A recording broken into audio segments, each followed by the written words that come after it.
record this part, and that way I can upload it, and then you guys can refer back to it a lot easier.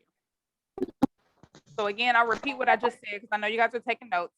So the moon is going to be connected to the femininity, the emotions, everything that's hidden, the subconscious mind, the sleep realm, the spiritual realm. And I don't know if you guys remember from some of those activities that we did about the brain and the mind and thinking, but subconscious mind is more powerful than the conscious mind. The subconscious mind rules about 90%, and the subconscious mind is only like 10%. Because it's not dealing with distractions. Exactly. So the subconscious mind, however you subconsciously respond to things, that could be good or bad. And most of the time, there's a lot of subconscious habits that we have that aren't really that conducive to our growth. So we have to be more mindful of it and work a little harder to correct those. So that's why, like I said, I like to use the crystals, the frequency music, yoga, meditation, all of those things to help reprogram the subconscious mind. So again, the sun, I'm sorry? Here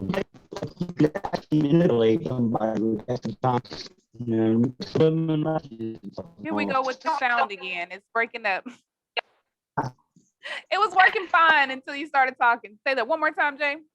I was saying with the moonlight thing, and you were saying the subconscious mind and all that, but you're not really aware of, been used to manipulate people. You know what I mean? Exactly. Like, or you could be doing things that are hurting people or making people feel bad or making people view you a certain way without even realizing it.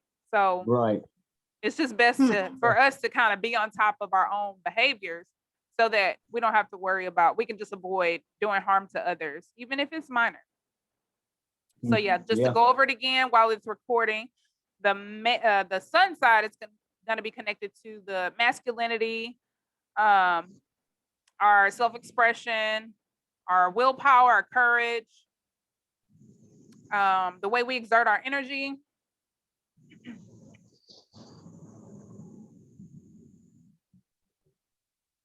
All of those things. So those are good ways to charge the crystals, leave them out in the sunlight or moonlight. Now I have, show you a fairly larger crystal.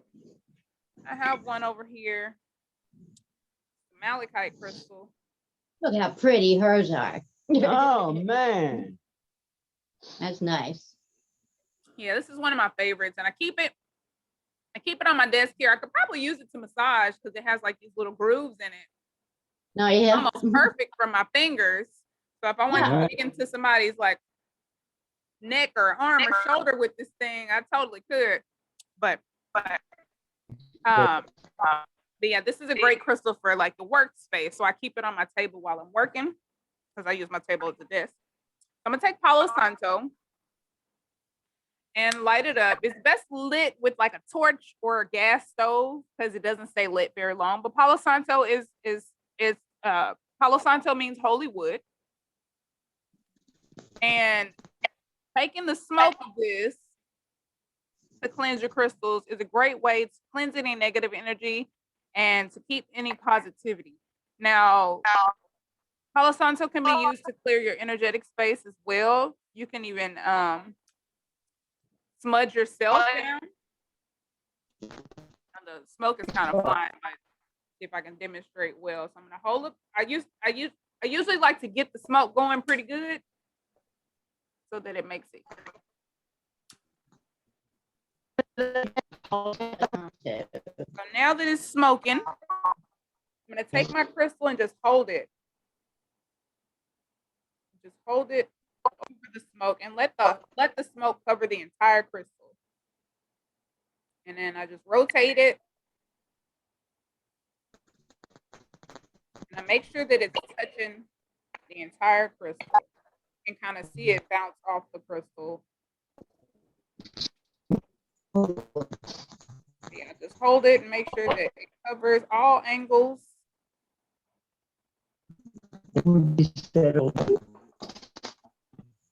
So that's one way. You can take Palo Santo, or you can do sage. I got a little piece of sage. Sage is a great way to clear. It's like a clean slate. You can also use some crystals to cleanse other crystals. We'll get into that. We'll get into that later because that's a little bit more advanced. But when we build on the crystals activities, I'll start showing you some specific crystals that do that. But two examples are like carnelian and selenite. Those are two really great crystals that will cleanse and charge other crystals. So I have some crystals in this bowl, and this bowl is made out of selenite.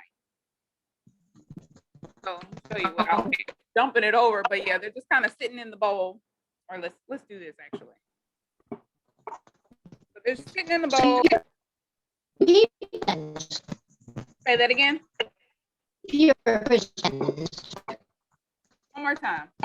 You keep your crystals cleansed all the time? Not all the time. I do periodically cleanse them. I don't over cleanse them.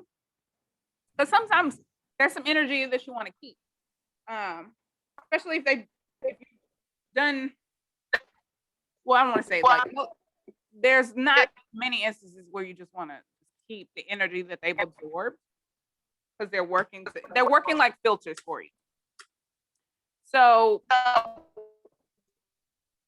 when they're just sitting here and I'm not actively using them or wearing them on my person, there's really not a need to cleanse them because they're just in the area. But when there's a certain full moon that's coming and I want to use that, I want to charge that energy into my crystals, I'll set them all out. And then I'll just go I'll set them out for maybe like 3 or 4 hours. Then I'll set myself an alarm so that I go grab them before the sun comes out so that they're only charged with the moonlight. So I'll do that. I keep a few crystals out in the house. So a couple crystals, like I have one in my kitchen that I can see. It gets sunlight every day where it is. So that one, is constantly being charged by the sun.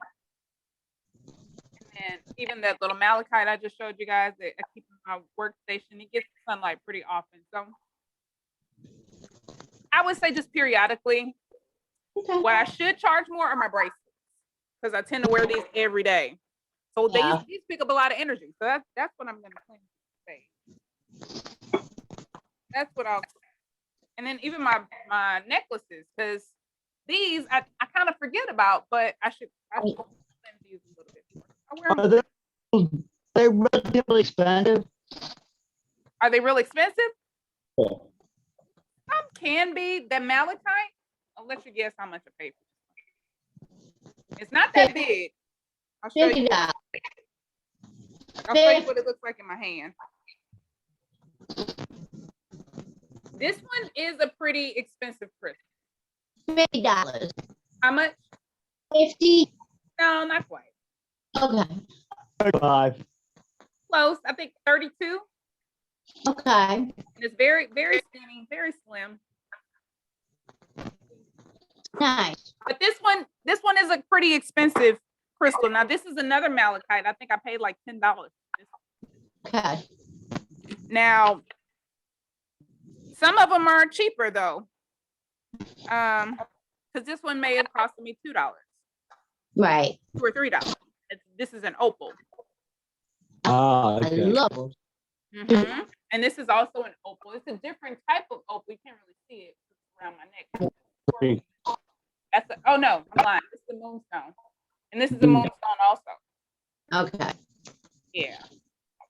And then I showed you guys my labradorite the other day. This is one of my Amazonites, which is one of my favorite crystals. Yeah. You like green?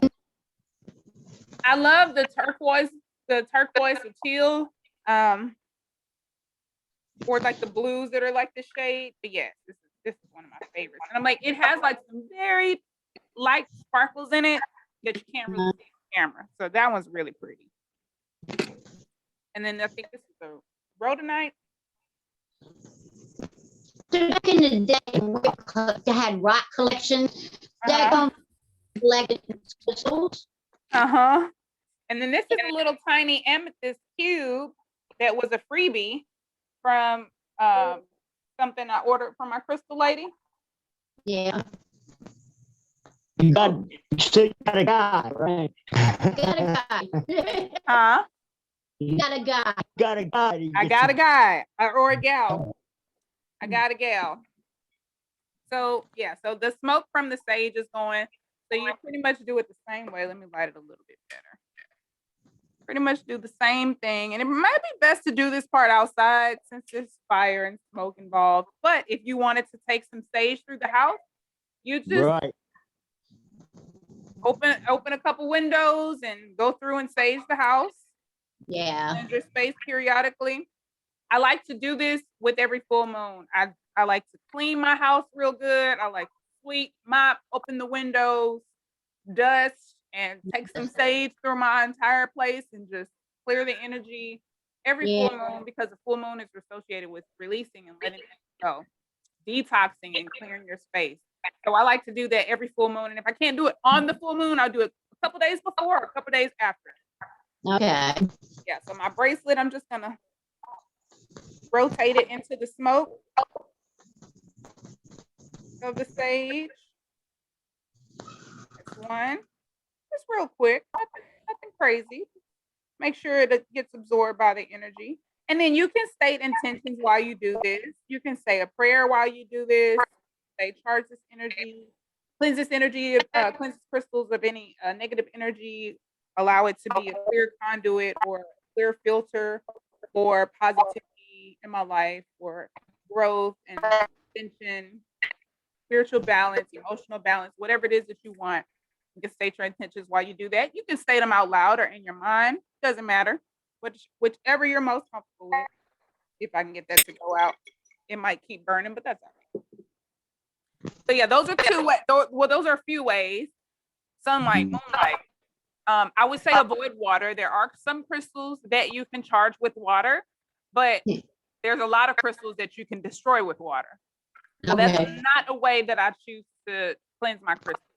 Because I don't feel like doing all that extra research to figure out, can I use water for this one? Amethyst is one that you can cleanse with water. So I think I was telling y'all how I broke one of my wands, or I told that was a client. So I had a wand, an amethyst wand. It was probably about this long, and it broke in half. So one piece I keep next to my bed to sleep with under my pillow, and then the other half I keep in my shower. So it does get wet in the shower, but it's okay because amethyst can get wet. So that is one crystal that can get wet, but like selenite will dissolve in water. Okay. And hematite is like a metallic type of crystal. It's like this silver one I have on my bracelet, where it's right there. Okay. That can rust in water. So just some examples of some crystals, and it's just like easier if you just don't use water. Right. For me. So there's some other ways that you can cleanse your crystals or charge them. Those are the main ways, the easiest ways to do so. You can also use the smoke of incense instead of sage or palo santo. That's easier to obtain. You can sit with them and meditate on them and send your intentions into the crystal. Hold it in your hand and send your intentions to it. You can use your breath. You can get creative, but when you have strong intention and you put action behind it, it's magic. You're creating magic. You put your spells. exactly. That's basically what you're doing. So that sometimes that's enough. Right. Everything is ritualistic. So they make it seem like magic is make believe, but we do magic every day, and we just don't call it magic. And because we don't call it magic, it kind of disconnects us from our inner child that keeps us creative and keeps us as dreamers and attached to that side of things. So it is magic. Every day when you get up and brush your teeth, that's a ritual. Every day you shower and you take a bath, that's a ritual. Every day you eat, that's a ritual. So we're doing magic every day. Okay. Very practical and very practical ways. So cool. Okay, so we got that covered. So that's try to identify those crystals, but didn't have much luck with that. So I'll try to see if staff can identify those for us. Okay. And then I'm gonna stop the recording.